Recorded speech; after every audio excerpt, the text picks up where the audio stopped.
Terminando el tema de enzimas y ahora le llega el turno a los factores que intervienen en la actividad de los enzimas. Uno ya lo hemos mencionado en vídeos anteriores, que es la concentración de sustrato. Recuerda que eso venía mostrado en esta gráfica que decíamos de cinética de Michaelis-Menten de saturación por el sustrato. Veíamos cómo dentro de unos límites, aquí teníamos en el eje de las Y la velocidad de reacción, a medida en la que aumentamos la concentración de sustrato, ves que la velocidad aumenta. Por lo tanto, afecta a la velocidad enzimática la concentración de sustrato inicial que haya. Eso sí, a partir de cierto momento, por mucho que aumentemos la concentración de sustrato, como puedes ver, la velocidad del enzima se mantiene constante. A esto lo denominábamos saturación por el sustrato, ¿verdad? Bueno, existen otros factores, como puedes ver en este gráfico.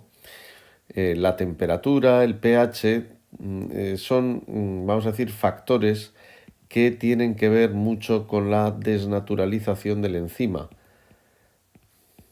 Ya sabes, esa pérdida de conformación activa y nativa de la proteína que es indispensable para que lleve a cabo su función.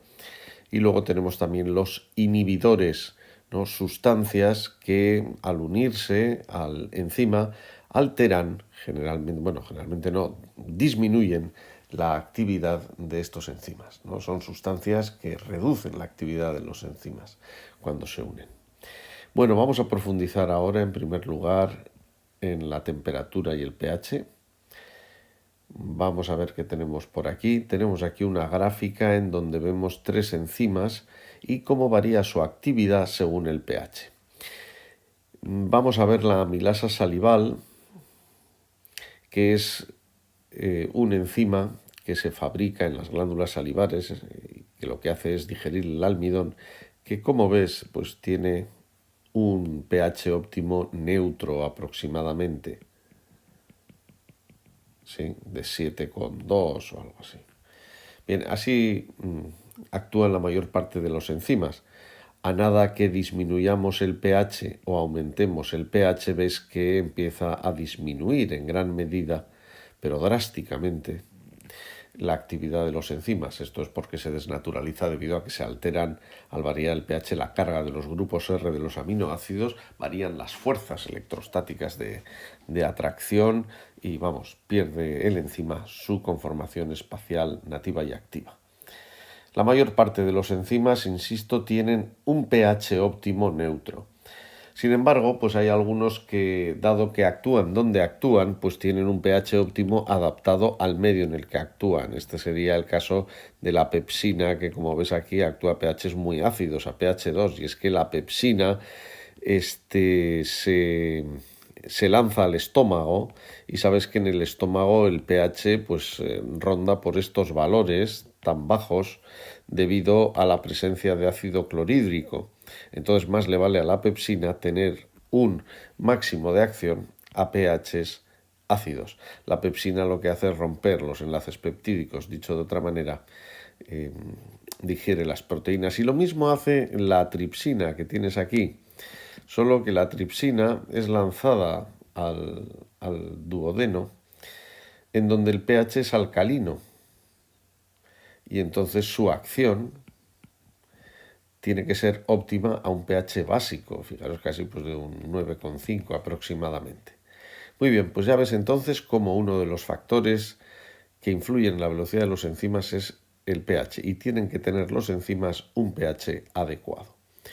Bien, bueno, aquí tienes el otro factor que hemos mencionado, que es el de la temperatura.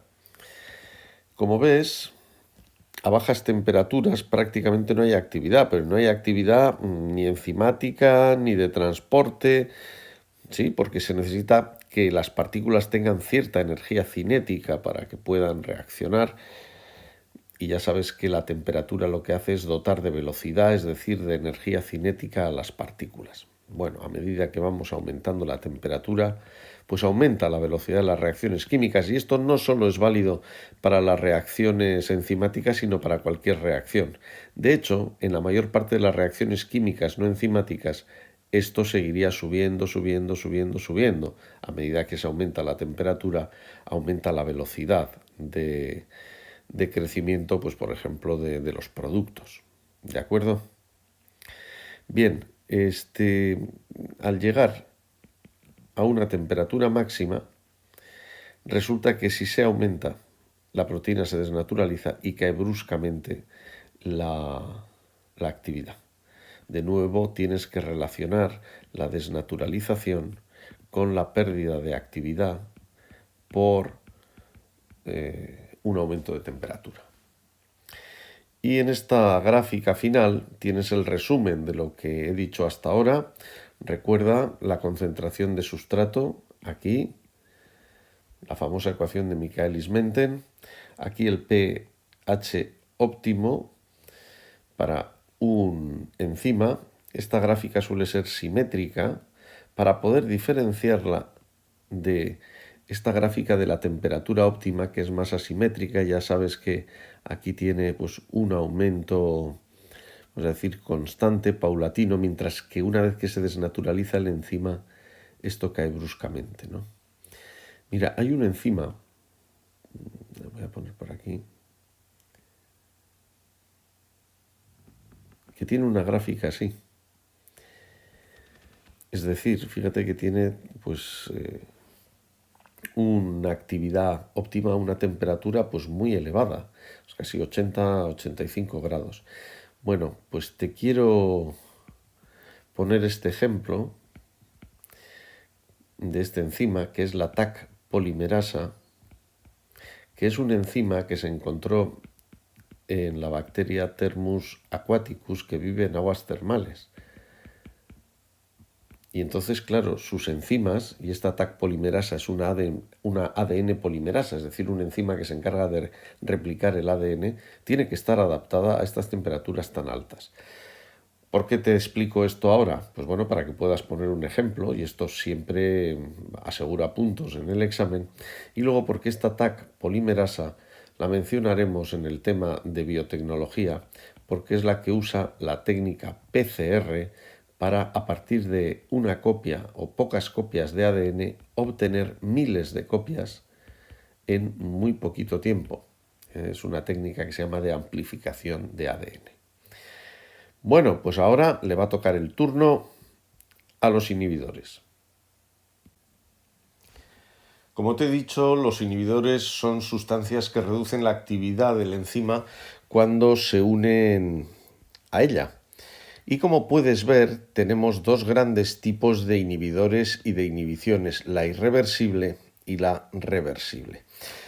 La irreversible es aquella en la que cuando el inhibidor se une al enzima y se forma el complejo enzima-inhibidor, esto es algo definitivo, y es definitivo porque esta unión del inhibidor al enzima es covalente, que como sabes es un enlace fuerte. Bueno, mira, aquí tienes algunas características de esta inhibición, como puedes ver.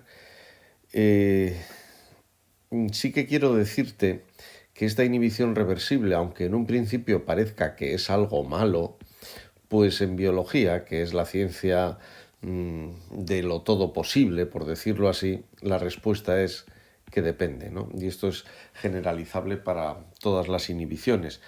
Digo que la inhibición irreversible es buena y mala, pues dependiendo del inhibidor que tengamos, ¿no? Te lo voy a explicar. Por ejemplo, muchos fármacos resulta que son inhibidores irreversibles. Por ejemplo, a ver, para tratar algunas enfermedades víricas tenemos el AZT, que lo que va a hacer es inhibir un enzima del VIH, el enzima retrotranscriptasa del VIH, que como sabes es el virus que produce el SIDA, ¿no? También hay otros fármacos que pueden inhibir a enzimas de este virus, ¿no? Tenemos, no sé si te suena, el Tamiflu.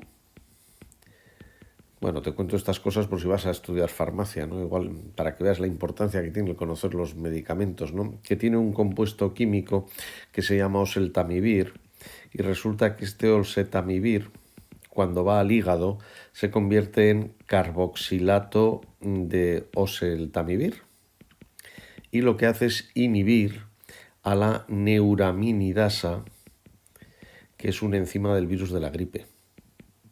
Y entonces, claro, se elimina a este virus, ¿sí? La penicilina, pues lo que hace es inhibir a los enzimas que fabrican la pared celular bacteriana, el peptidoglicano, ¿vale? Hombre, hay inhibidores irreversibles que son venenos, son tóxicos. Por ejemplo, los gases nerviosos que se utilizan en la guerra química y que lo que hacen es inhibir los neurotransmisores y te dejan hecho polvo el sistema nervioso. O también, por ejemplo, los metales pesados. Hay que huir del mercurio y del plomo. Bloquean muchos enzimas y, como no, el veneno de los venenos, que es el cianuro, que lo que hace en concreto es bloquear al complejo 4 de la cadena respiratoria. Y entonces se deja de producir ATP, ya sabes, el nucleótido que más frecuentemente aporta energía a los procesos bioquímicos de transporte, de reacciones químicas, etcétera, ¿vale? Entonces esta es la reacción de inhibición irreversible. Recuerda que la característica es que el enlace que une el inhibidor al enzima es covalente. Y luego tenemos las inhibiciones reversibles. Te voy a presentar la competitiva en primer lugar.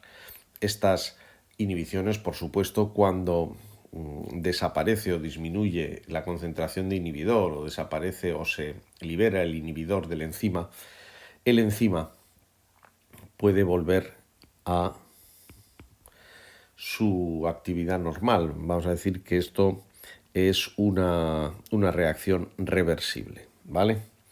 Bien, te he dicho que íbamos a ver la competitiva. Esta imagen te va a ayudar a no olvidar nunca esto que significa.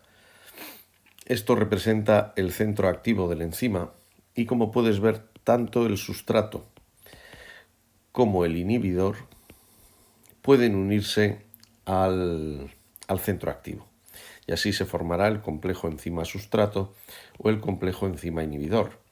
Recuerda que cuando este inhibidor se libere del centro activo, el enzima sigue quedando operativo, porque resulta que es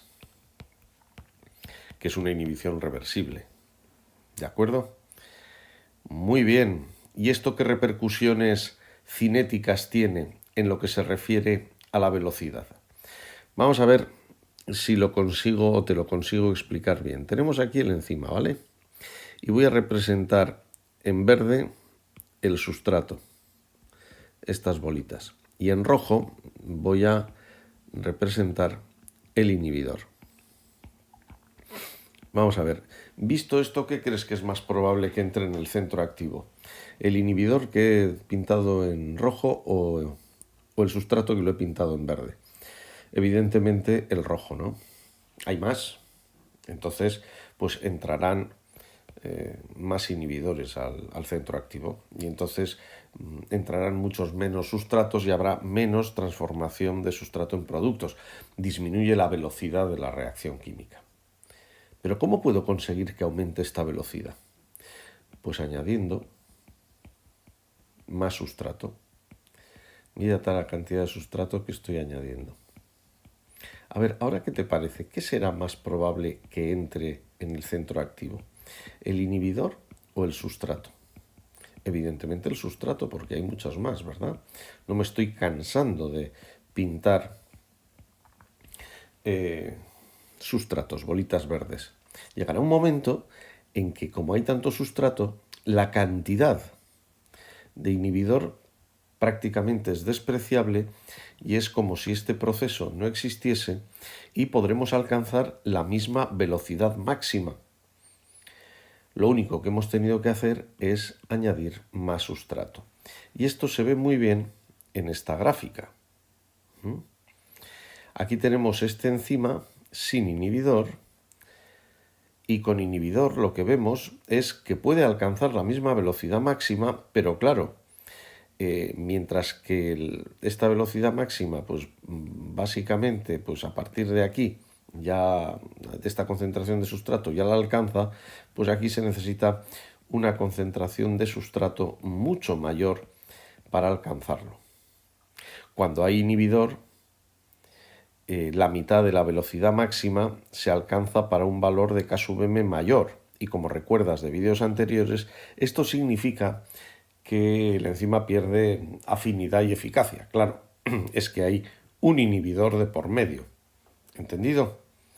Entonces, la característica cinética de la inhibición competitiva es que la velocidad máxima se mantiene constante cuando hay un inhibidor competitivo, pero la K sub m es mayor cuando hay inhibidor que cuando no lo hay, lo que significa una pérdida, por decirlo así, de afinidad del centro activo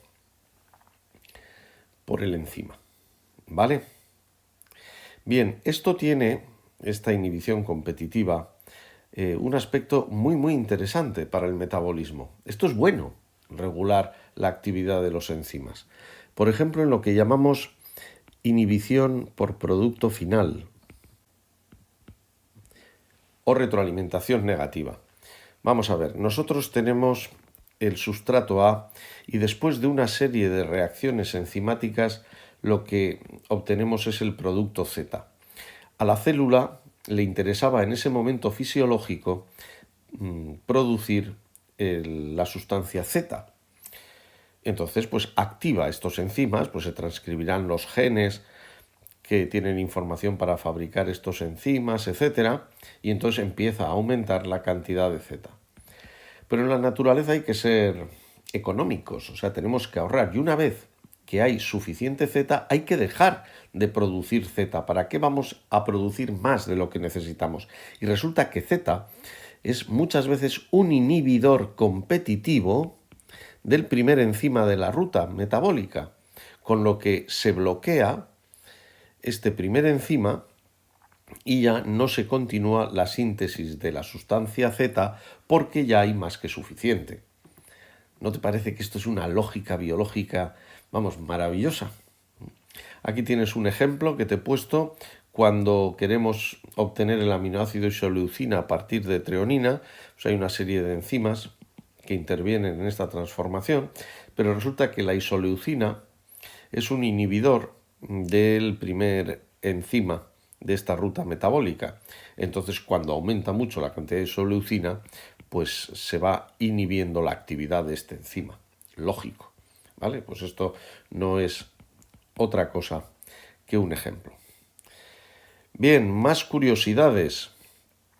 Mira, cuando nosotros tenemos intoxicación por metanol o por etilenglicol, que por ejemplo es un compuesto que puede haber en los anticongelantes, entre otras cosas, o sea, bebemos porque nos hemos despistado o lo que sea, metanol o etilenglicol, resulta que ambos son sustratos de la alcohol deshidrogenasa. Cuando la alcohol deshidrogenasa actúa sobre el metanol, se produce formaldehído, que es tóxico, y cuando la alcohol deshidrogenasa actúa sobre el etilenglicol, produce ácido oxálico, que es tóxico. Pero resulta que la alcohol deshidrogenasa tiene como sustrato natural el etanol, que lo transforma en acetaldehído. ¿Qué es lo que hay que hacer cuando alguien tiene una intoxicación por metanol o etilenglicol y no hay un hospital cerca o se va a tardar tiempo en llevarle a alguien al hospital?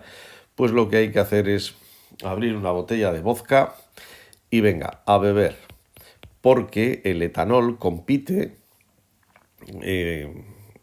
por la alcohol deshidrogenasa junto con estos tóxicos. Si hay muchísimo etanol, este enzima, todos los enzimas del cuerpo estarán ocupados con el etanol, produciendo acetaldehído, y dejarán de lado al metanol y se producirá muy poquito, por ejemplo, formaldehído, sin que llegue a concentraciones tóxicas. Bien, esto es utilizar para ventaja nuestra este concepto de inhibición competitiva. Ya lo ves. Bueno, y ahora le tocará el turno a las otras dos inhibiciones reversibles. Venga, vamos a ir terminando ya este vídeo, que se está alargando demasiado, pero es lo que tiene este tema de los factores que intervienen en la actividad de los enzimas. Y rápidamente vamos a ver estos dos últimos tipos de inhibición irreversible. Bueno, aquí tienes el gráfico que representa la inhibición no competitiva. Y como puedes ver, lo que caracteriza en primer lugar este tipo de inhibición es que el inhibidor se une a un lugar diferente del enzima del centro activo, que sería este, que es donde se une el sustrato al enzima. ¿Lo ves? Lo que sí puede ocurrir es que una vez que está el sustrato o el inhibidor unidos al enzima, se una el sustrato, ¿vale? Y se forma el complejo enzima, sustrato, inhibidor. Por supuesto, esto no rinde productos. Por aquí sí, por aquí se podrían rendir productos, ¿verdad? Y todos estos pasos en sí mismos serían reversibles, ¿vale? El inhibidor puede liberarse, el sustrato aquí unido podría liberarse, etc. ¿De acuerdo? Esto es lo que caracteriza a la inhibición no competitiva, que el inhibidor se une a un lugar distinto al centro activo. Esto es muy típico de enzimas que se llaman alostéricos y que ya habrá algún vídeo sobre este tipo de enzimas. Cinéticamente, lo que ocurre es que, claro, aquí por mucho que añadamos más sustrato, no va a aumentar la velocidad del enzima, pues porque el sustrato puede unirse incluso cuando el inhibidor está presente, ¿no? Entonces, como ves, cuando hay inhibición no competitiva, pues la velocidad máxima es menor. Sin embargo, en muchos casos, como puedes ver, la mitad de la velocidad máxima alcanza valores muy próximos a la K sub m del enzima no inhibido, a veces incluso el mismo. Por eso se suele decir que la inhibición no competitiva K sub m permanece constante o apenas varía, ¿vale? En general, hombre, hay excepciones. Esto es lo que se llama una inhibición mixta, en donde pues ves que disminuye muchísimo la velocidad máxima.